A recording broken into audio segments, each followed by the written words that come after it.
All right. So, well, by the way, this is the 28th, by the way, but the 28th JA Movie News podcast, where we usually just discuss the biggest, the latest, freshest in the world of movie and cinema news. But tonight we're going to be answering some of your guys' questions, and there's a fuck lot of them. So let's just dive right in. And here we go. So the first question, or actually, I don't know that this is a question. It probably is a thing. Let's see. RP, how do you feel about movies nowadays with all the reboots, sequels, remakes, cliche horror movies like Ouija, unfunny comedies like Pixels? Do you think they should stop making them and that Hollywood has lost their magic? Okay. How do you feel about movies nowadays? It's fantastic, and it's getting way better, like seemingly every few months. In regards to your second question, no. Like, nah, what do you mean? I mean, look, there's a lot of fucking failures, there's a lot of unnecessary remakes, and there's a lot of shit movies, but that there's also a extraordinary amount of fantastic films and enjoyable films. So no, Hollywood has not lost their magic. If anything, there's just more shit. There's just more of a volume when it comes to shitty movies. I mean, there's more people making movies in today's time than in any other time known. Yeah. I mean, there's going to be, there's always going to be far shittier things than the extraordinary ones, because to make something shitty is really easy. But no, the movies will never stop being made, and Hollywood has not lost its magic for me. But what about for you? Yeah, I mean, to answer the first part of the question, I think that movies are getting progressively a lot more epic and a lot more enticing, because they're taking concepts and ideas from our youth and our parents' youth and bringing them to life. Like, even if it's an animated form, even if it's a book form, like, there's never been the most exciting time for movies than right now. And I guess the good segue into that is, no, they're never going to stop making movies, because one, that's one of the biggest profitable markets, period, unless they find no way of being able to like make film or whatever. Like, I mean, now things are digital, so there's no real reason for them to stop. But yeah, there are a lot of cliche movies and prequels and sequels, and there's just going to be a lot of garbage. But like Jor-Els said, everybody's making movies. Like, we're making movies. Like, people that are like 5 years old are making movies, and they're casting them on Vimeo. They're going to Sundance. It's the ability for people to be able to express themselves from a cinematic level has never been as big as it is right now. I totally agree with that. Now, this is what I have a theory on. The art form of how movies are going to be made and the way that the consumer audience are going to see them is going to shift and change, because things have to change. It's like when 3D kind of came out, what was it, like in the 70s or 60s or whatnot, you know, people kind of thought it as a fad. And then when it came back, now it's like people can't, I mean, it's a big market for that. I think that the next scope is going to definitely be VR. The scope of that, I'm not really sure. It's going to be up to the inventors to give something that everybody can be able to emulate and be able to make money off of. But from a creator standpoint, developer standpoint, and filmmaker standpoint, that it's exciting for us. You know what I'm saying? Like, I could imagine like making my third or fourth movie in VR. Like, that would be amazing. You know what I'm saying? So I think it's an exciting time for movies more than anything. Yeah, I would definitely agree. The best, probably the golden age of movies right now. Let me see. So Monte, wait a second. Can you hear me? Hello? Oh shit. I hope I didn't mute myself. Can you hear me? Yeah, you're fine. I just muted myself because I was eating. Oh, okay. I was like, fuck, I think I'm muted. Well, let me get the screen share going. Sorry about that. Anyway, so Monty, what are your thoughts on Deadpool 2, and who do you think will play Cable? I haven't got the slightest clue on Cable, none at all. But what are your thoughts on Deadpool 2? However, I am excited. I mean, for me, they hit the ball out of the park so high with the first one. I'm almost like, man, can they really deliver like this the same way again? I feel like the first Deadpool just I don't think people really realize just how unique and how rare of a job that Deadpool did, not only just critically but financially as well. I mean, it was like a dream come true for those financing the film. You know what I'm saying? So I am a little bit worried about them trying to like do that essentially all over again. However, I am very ready for Merc with the Mouth sequel because I loved the first one. I gave the first one like a 10 out of 10. Your thoughts? Yeah. To answer the first question about who to cast for Cable, I actually hope that they do Kevin Nash, like the guy that did the Russian in the Punisher, the first Punisher movie, the wrestler Kevin Nash. Like the dude literally has the physical he has a physical prowess, and at the same time, he's a semi-actor. But I think that he has a heart for the character, and he's been in a lot of different notable movies all over the place. He was even in like John Wick randomly. He was a security guard there. I mean, he shows up all over the place in the movie universe, and I think that to cast him as Cable, I think that'd be awesome casting. I hope that they actually do cast him. Anybody else? I mean, they could go with John Hamm. They could go somebody even younger or older. They could go with what's the name from Avatar? I forgot his name, but I mean, it could go in either way with that. But as far as Deadpool is my concern, I just don't want the sequel to be what Hangover did. Just redo the same exact thing. I want them to make this its own film. Give us new characters. Give us Domino. Give us Valor. What's her name? Vanessa turning into Copycat. Give us more of what we're kind of looking for to progression of the character. If they do that, I think it's going to be freaking epic because there's so many different ideas to pitch with him as a character and with X-Force. And if I had to pick somebody for Domino, which I think that they're going to cast, I think it should be Keira Knightley. I think that she would actually be a really good Domino, especially with the shortcut hair. It just depends on how they play all their cards, but I'm highly excited for it. I mean, I can't believe how much money that's made without it being a 3D film. That's insane. Yeah. Yeah, I think it's fantastic. The actor you're talking about is Stephen Lang from Avatar. But yeah, either way, I'm excited. Don't have too many thoughts on the Cable situation and Deadpool at the end of the film. Well, I guess I shouldn't get into that because of spoilers. But either way, yes. So let me bring up the screen share real quick. Okay, so Mr. Chang, according to, or wait, what? Hold on. Batman vs Superman: Dawn of Justice will make 140 million opening week. How much do you guys think that Civil War will make opening week? First off, did I read that correctly? Yeah, that's the same thing. He's like, according to like what the projections are, this will be 140. It's actually now up to 200 million, but okay. How much will Civil War make opening weekend?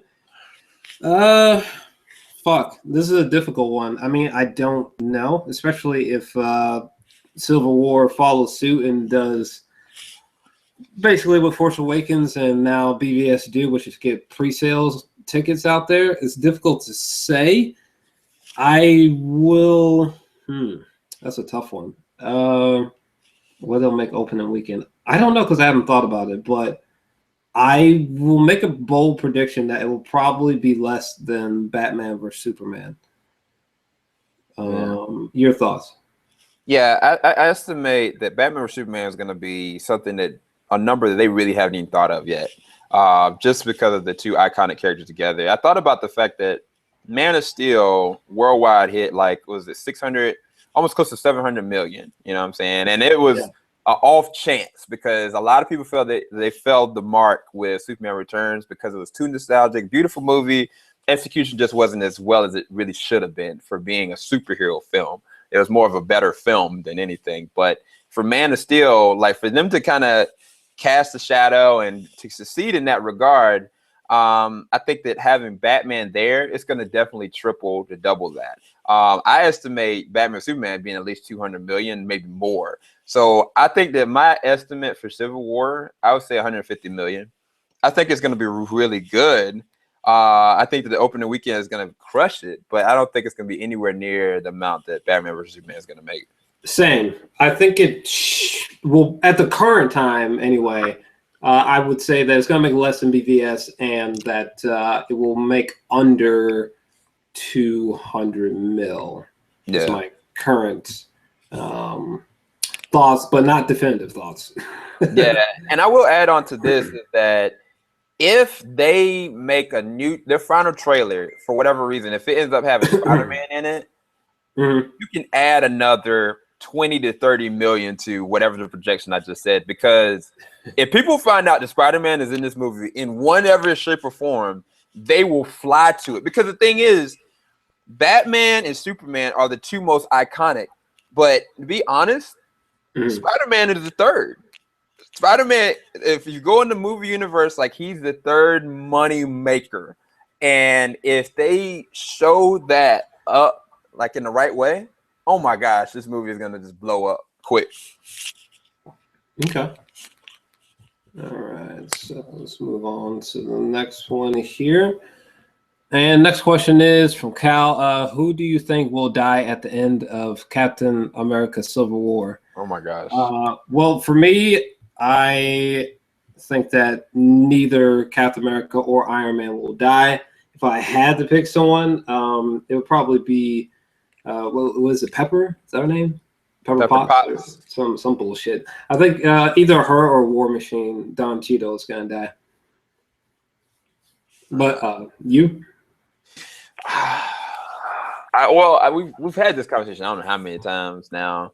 I still am sticking with my gun and believing that Disney / Marvel are going to have the cojones to have Captain America seem as though he's dead. I don't think he's going to be definitively dead forever, but I think that there's going to be a transition in power. I think that Bucky's going to step up as the new role of Captain America, where Tony's going to have to trust him. But at the same time, for them to put Pepper Potts in this, it's a small possibility that Tony Stark might stop being Iron Man.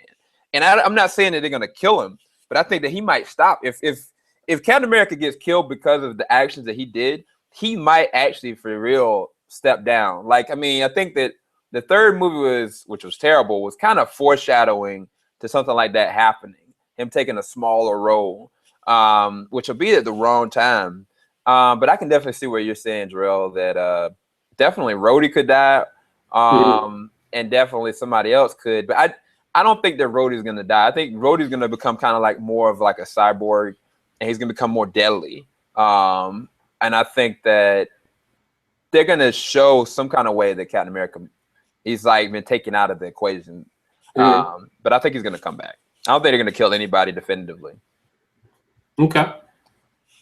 All right. Well, let's keep the train moving here. Okay. Next question is from Lord. The third guy, so many superhero questions. The third act of Civil War is being described as an emotional horror movie. What do you make of that? Is it a buy or a sell? I don't know. I mean, it sounds like great marketing more than anything else, but is it a buy or is it a sell? I don't know. I guess I'll buy it because I honestly don't know definitively, but as an emotional horror film, it's difficult. Well, I mean, what I make of it is that they're clearly maybe trying to go for a controversial or a dark ending, which is probably the case. Everyone's so hopped up on Mountain Dew that Iron Man or Cap is going to die, and that's the answer. I'm still not sold on that concept that that's the answer. I think you can still get controversial and dark without having to axe off arguably two of the biggest figures in the MCU cinematic universe as we enter the Infinity Wars. But yeah, I don't know. That's one of my thoughts on that. Yours? Well, the thing is, like, I'm already invested into the movie. Like, I think that the movie is going to be awesome, so I'm gonna buy the movie. But I don't necessarily believe it's going to be as dramatified as they're expressing. But to be fair, today I heard one of the Russo brothers compare the movie to The Godfather. And I was trying to think, like, okay, then I saw this kind of quote, like he had described like the emotional ending, kind of like emotional horror. It's definitely going to be something dramatic that's going to happen that they've not revealed in the trailers. I don't think the end of the movie is Bucky, Captain America fighting Iron Man. I think it's more to it than that. Only reason why I say that is because they have yet to reveal the real villain of the story. And I think that there's a lot more going on that we don't know. And not just that, I think that they're building off the fact that Agents of S.H.I.E.L.D. and all these other brands are going to be changed from the point that this movie ends. So I think that it has to be something really pivotal for everything to change in the scope of the Marvel Cinematic Universe from this point. They've definitely said that. So I'm gonna buy the movie, but I don't know the validity of it being like an emotional horror wreck. Yeah, I don't know about it. It sounds more like some great marketing talk than anything else. But let's dip on to the next question, which is hopefully not another superhero one. Let's see. Carlos, forgive me in advance if you've already answered this in your previous Q&As. Okay, what's the question? But have you had the chance to check out 999 yet?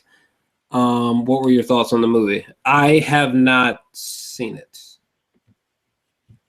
Yeah. Have you seen it?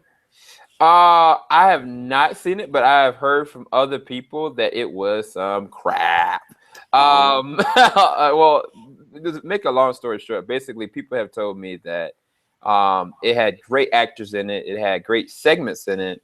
The people were playing their roles kind of one linearly, but it didn't meet the expectations that everybody thought. And that was one of the reasons why I didn't go and watch it. I still might watch it for myself a little bit later on, but nah, I don't know, man. Okay. Yeah, I heard it wasn't. I didn't miss much. Yeah. That's what I've heard, but yeah, I have not seen it. Mark, do you think that the horror genre has become bland in this generation? It seems we only get ghost BS. Do you want to see some slashers come back? Keep up the great work, man. Well, thanks. That's definitely appreciated. What do you think? I think that it's definitely become a lot weaker in current time. That's for sure. Yeah, I do think it's sort of it's not where it should be. That's for sure. I mean, horror films have not had a comeback like the way that sci-fi has made a comeback in mainstream. Like especially ever since Prometheus came out. I felt like sci-fi came back really strong after Prometheus. But yeah, I do think it's become a little bit bland. So hopefully that changes. You were saying that you hope some slashers come back. I don't know that I'm not really that interested in that. Just keep bringing original thought-provoking works, similar to like It Follows or The Witch. Keep bringing stuff like that. That's more of what I would like to see. But how about you? What was the question again? Do you think that horror films are becoming bland? No, I don't. Actually, I think that they've been getting a lot better. Like getting a lot more intense, a lot more inventive, and I think that that's because there's brand new, fresh faces in the director's seat, new, authentic scripts that have been coming out, and I think they've been really good. Like, I mean, describe some movies that I had watched recently that were really good, like It Follows, that movie The Witch that I'm not gonna watch. And I mean, I think over the years, like they took the simple complex movie Paranormal Activity and realized, okay, people can get away with this and actually get people generally out of their seats feeling goosebumps, then okay, let's try to go for it, you know. And I think that from that point, like I think the horror genre is improving a lot. I still think that there's a lot of people that are trying to be really cliche. I don't think they necessarily need to reboot a lot of those old franchises. I think they kind of just need to let them go and leave them for what they were personally. But I definitely like where they've been going lately. I've been really actually intrigued by a lot of them. Okay. Well, let's jump to the next one. Let's see. All right. So the next question is from Elijah. Batman BVS turns out to be a steaming pile of shit. Will that be the end of DC as a standalone movie company? No, definitely not. The effect will be absolutely brutal, but that doesn't mean that like the DC cinematic universe is just permanently dead. You know what I'm saying? For all time or something like that. I don't even think it'd be completely gone for even like 10 years. But yes, it would be a crushing blow. I mean, they really need Batman vs. Superman to work. To fail with that would be a monumental setback. Huge, because it fucks up everything they're trying to branch off with their cinematic universe. Very similar to the Amazing Spider-Man 2 situation. You know, they're trying to branch off from that with Andrew Garfield. They're trying to, you know, branch off to the third one with Andrew. You know, they're trying to do that whole Sinister Six movie and all this bullshit. Maybe even standalone Venom movie, I think, was even in the talks. But all that shit got completely sniped down when, you know, the whole Amazing Spider-Man 2 situation. So, no. No. But yeah, that will be absolutely terrible if that happens. But your thoughts? Yeah, I don't think it's going to do anything to the actual corporation. They're just going to have to reassess how they're going to move things forward. I think that the way that they push out movies like the Justice League movie and other things like that are going to be readjusted. But I don't think it's going to hurt anything necessarily. And like you said with Amazing Spider-Man 2, I think the problem with that movie was the fact that they were trying to tie so many different things in ahead of time. And I blame every single time AVR Reed for that. This dude is the producer. Like, I swear, he just wants to screw over Spider-Man. Like, when he gets attached to stuff, like, I don't know, it just goes right down the crapper. But anyway, I think that was where they failed upon. And a lot of people kind of expect that that's what Batman vs. Superman is doing. They're trying to tie everything in so finitely. But, I mean, I think that they've been giving me a lot more surprise than I expected. I just talked about this on my channel today, that the Justice League is going to feature Jim Gordon. And they freaking casted J.K. Simmons to be Jim Gordon. And I was thinking to myself that the rumor mill was that Commissioner Gordon was dead. And I thought that was like stupid. But for them to say, you know, they casted somebody huge like this, an Oscar, you know, nominee and winner, I think that they've got a lot more things down the pipe that they have yet to tell us. And I think, honestly, that they've got a Batman franchise they've already got assessed already, because every person that they've really kind of casted have been catered to Batman universe more than anything. Everybody else kind of been up in the airs to see where they go and float. But I think that they're definitely going to make a wreck no matter what, even if Batman vs. Superman kind of fails. Which I don't think it necessarily a drop the ball. It just depends if it's a great movie versus just a good movie. If it's a great movie, oh my gosh, the sky is the limit, you know. But I guess we'll see, you know. Okay. All right. I think we will take two more and then close out. But the first one from Gradix, what is the best horror film that you have ever seen? The best horror film that I've ever seen personally is Danny Boyle's 28 Days Later. It's my favorite horror film. It's been that way for a really, really long time. I think that the soundtrack is like literally perfect. There's one song that I'm gonna have to Google. I'll return to that point in a moment. But yeah, I think it's the best horror film I've ever seen. Best apocalypse movie I've ever seen as well. It's so perfectly crafts a realistic portrayal of like what apocalypse would probably look like, legit, and it's just so eerie. You know what I mean? I think it's like just a perfect film for me. Very original work and memorable. But your favorite horror film? It's interesting, man. It's hard to say, man.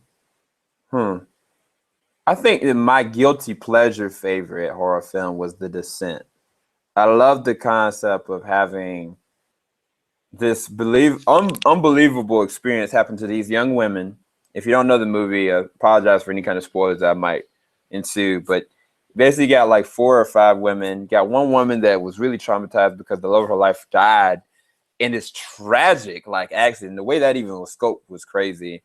And these women are trying to uplift this woman, you know, and then they go spelunking, cave diving. They go down there, they get stuck down there, and you're like, dude, these women are gonna get mauled, right? And it's the total opposite. Like they really survive in a way that I hadn't seen like horror movies kind of go there. They pitched it the right way. They go in, and it was really entertaining. I actually really enjoyed that one from a horror standpoint because to me it was definitely one of the most entertaining, but it definitely was not what I expected, especially from an all-female cast, and that was one of my favorites for me personally. Yeah, The Descent. I've seen The Descent, and that's an interesting choice. That's a as fuck. I think I've only seen that movie once, but it was really good. It was creepy with the creatures in the cave and shit. Yeah, dude. And it's yeah, and it's just one of those um movies where I think the whole cast is female, aren't they? Yeah, the whole cast was female. And that feels so rare to see. I think a great horror film and all female cast. I thought it was just amazing. We need more of that. You know what I'm saying? Yeah, I Um, agree. but the song that I was talking about before, I believe, should be called "In the House in a Heartbeat." I believe that's what it is. But that song is literally, I mean, 20 Days Later is so good. Like fucking this track is so iconic. Like it's literally as iconic as the brom brom in Inception. Like that song has been utilized so many times since this classic film came out. I mean, shout out to Danny Boyle on that film. I love it. Yeah. But let's get to the last question of the evening, which is okay, what is your favorite bad movie? No, I know what you mean. Favorite bad movie? Fuck. Give me 2 seconds. I have one swimming around in my brain somewhere. Favorite bad movie? Oh, fuck. That's a really good one. I'm gonna go with I'm gonna go with 2004's Alexander with from Oliver Stone. Alexander, 2004. That's probably my favorite bad movie. As much as it's one of those movies that I don't exactly enjoy it overall, and I don't even enjoy the original cut. I actually I really like. I think it's the final cut. I think that's the one. There's a couple different cuts. Either way, that's my favorite bad movie. There's so many sections of that movie that I love and that I think are fantastic, especially the action or the war sequences. Excuse me. Especially like in the jungle or the part with the Alexanders on on the fucking elephant while his men are fighting around him. It is just balls out the way that he directed action sequences. And there's a lot of other sequences that I love as well, but I'm kind of obsessed with Alexander the Great, so my opinion is sort of biased. But yeah, that it's not a movie that I can defend, honestly. I mean, the reviews of this movie are just straight scathing and savage. However, despite how bad it is, and it's definitely, I can totally see people's points on it, but I personally still love it, even though it's kind of terrible and just mostly just a fucking mess. But I love it though. That's what I think. Yours? Yeah, I have three. Honestly, it's pretty interesting.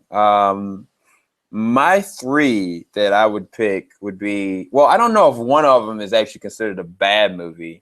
One of them is Awake with Hayden Christensen and Terrence Howard, where basically you got a guy that's got a heart trouble, and even Jessica Alba plays in this one, and he goes into surgery. But there are certain select cases where people that go into surgery with anesthesia, it makes them appear that they're asleep, but they're completely aware of what's going on, and they can feel everything even when they're getting cut into. That whole premise just blew my mind. It was a good concept for sure. I love the premise, and I actually enjoyed the connection that Hayden Christensen's character had with all of them, and him trying to deal with this, even though he has to literally sit there. And it's like, I was thinking to myself, if that happened to me, dude, I would literally lose my mind. And then the other two one is called Basic, and then the other one I would say it's between Wicker Park or Secret Window. Basic is basically this crazy, weird freaking movie where you got this guy, and it's just a lot of mess going on because you don't know who's the person that killed who. All you know is Samuel Jackson's character supposedly gets killed, and you find out there's a whole different secret organization, and it's just it goes back and forth, but it's very entertaining, very intriguing. I actually went to the movie and saw it like twice. I actually own it, and I really enjoyed it. Now, I don't know what would be my third. It'd be either Secret Window or Wicker Park. Wicker Park, I loved that movie. I really do legitimately love that movie, and I love the end of it using Coldplay's The Scientist in that final moment shot. I still say that's one of the best shots because the buildup was perfect to that one specific moment. But it definitely was all over the place. But the way that they had the flashback sequences, it was paced so well that you would not understand what was really happening until you finally get that one hint at the very end. Like, man, this is what's really going down. And I love that movie. It's definitely a girly movie. It's definitely a love drunk movie, but I used to be a hopeless romantic. That's for another day. And then The Secret Window, I just really love Johnny Depp. Like, that's Johnny Depp to me at his finest. Like, I think he really enjoyed that role, and I enjoyed him in it. And it was a really cool movie. I want to stop talking now. Yeah, those are definitely some bad movies. The only thing I can say about Wicker Park is that it's actually how I found out about the artist Mum.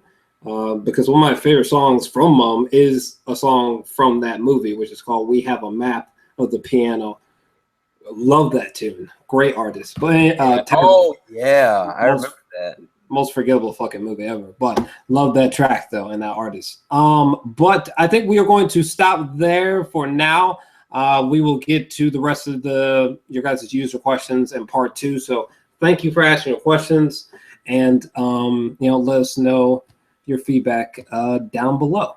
So we're about to peace out. So later, y'all. Peace. Peace.